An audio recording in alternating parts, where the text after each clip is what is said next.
गिबियावनो बयखौबो बड' निउस इउटुब चेनेलनि गोदान खौराङाव बरायबाय। नोंथांमोननि थाखाय बे समाव माखासे खौरां लाबोदों। भिडिअखौ जोबजासे नायलांनो दाबाव आरो चेनेलाव गोदानब्ला अन्नानै साबस्क्राइब खालामना बेल आइकनआ अलाव होनानै ला आरो भिडिअखौ लाइक कमेन्ट शेयार खालामनो गुरै खावलायबाय। दानिया फैदो दिनैनि खौराङाव। गिबि खौराङाव दङ फिन बर' हारियाव गुलाय गुजाय थासारि। सोरबा सिनाय मोनै दुथाङा मिरु एफसिनि बेनारखौ बिसिदों।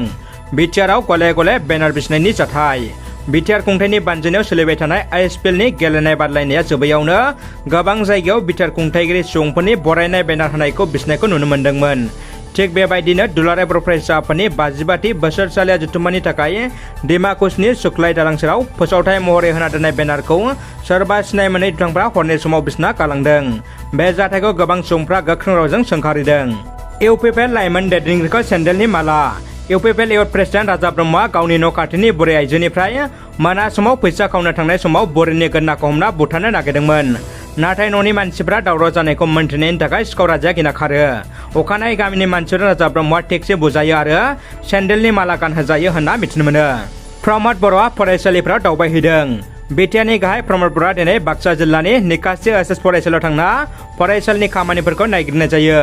फरायसालिनि फोरोंगिरिफोर, फरायसाफोर आरो मावख'गिरिफोरजों लोगोसे सावरायनाय जायो आरो फरायसालिनि सुजुग सुबिदाफोरखौ नायबिजिरनाय जायो।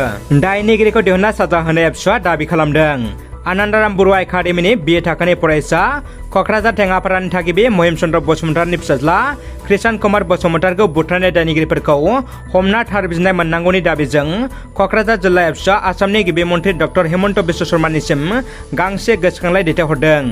सालबारियाव इउपिपिएल हानजाया नंखाय जयनिं सेरेमनि खालामदों होनना बिपिएफ दोलोनिफ्राय गोख्रों अजद होदों। मैया बिपिएफनि गोबां दैदेनगिरि भटारफ्रा इउपिपिएल दोलोआव जयेन जानायखौ नुनो मोन्दोंमोन। बिनि सायाव बिपिएफनि एमसिएलए जय मुसाहारिया खौरांगिरि मेलनि गेजेरजों बे जयनिंखौ नंखाय होनना रोखा फोरमायदों। इउपिपिएल हानजाया जयनिं हाबाफारि लानायनि सायाव बिपिएफ दोलोआ खौरां मेलनि गेजेरजों नंखाय होनना बुंथिदों आरो बिथांमोना बुंदों बिपिएफ दोलोआ गोख्रों दोलो होनना। क'क्राझार जिल्लानि तारंगुरि गेवलां गेलेग्रा फोथाराव सोरां क्लाबनि बानजायनायाव रुंसारि जुनिया बरगयारि गोसोखां फुटबल बादायलायनाय हाबाफारि खुंफुंदों। सोरां क्लाब काम लाइब्रेरिनि बानजायनायाव खुंफुंनाय रुंसारि जुनिया बरगयारि गोसोखां फुटबल बादायलायनाय जोबथा फाइनाल गेलेनायाव बेटसां मंगलियान क्लाब कालुगाव आरो बेटेरियान स्पर्ट क्लाब क'क्राझारनि गेजेराव गोख्रों गेलेनाय जायो आरो 2-0 गलनि फारागथियाव बेटसां मंगलियान क्लाब कालुगावआ देरहासार जानो हायो। देरहासार हानजानो नोगोद 20,000 रांखौ गथायै बिटिनि एमसिएलए देरहासार बसुमतारिया, रानार्स आप हानजानो नोगोद 15,000 रांखौ बेटेरियान स्पर्ट्स क्लाबआ मोननो हायो। उदालगुरि जिल्लानि खैराबारि हालामनि सुकुलिपारा गामिनि देरहासार बर' बिथाङा थांनाय 8 अक्ट'बर खालि क'क्राझार थांनो होननानै ओंखारलांनायनि उनावनो दिनैसिमबो न' फारसे फैफिनायाव बिसिजों लोगोसे बिमा बिफाया दुखु जाल्लायाव गोग्लैनानै दं। सोरबाफोर देरहासार बर' बिथांखौ नुयोब्ला सावगारि होनाय जानबुं नम्बराव खौरां हरनो न'खरनि सुबुंफ्रा गुरै खावलायहरदों। दानिया फैदो जोबथा खौराङाव।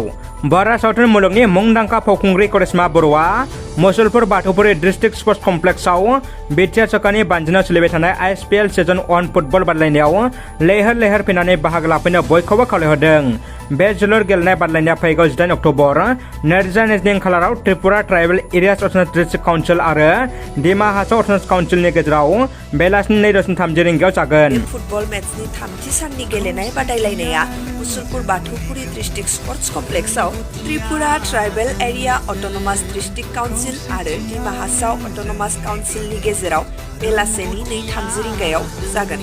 बै सानखालि जाय बिथांमोना फुटबल गेलेनायखौ नायनानै मोजां मोनो बिथांमोनखौ लैहोर लैहोर फैनानै फुटबल गेलेनायखौ नायफैनो थाखाय गुरैयै खावलायहरनाय थाबाय। गोजोन्थों। रादाबा एसेनोसै लोगोफोर। रादाबखौ जोबजासिम नायनायनि थाखाय नोंथांमोननिसिम गोजोननाय आरो साबायखर बावबाय। गोजोन्थों।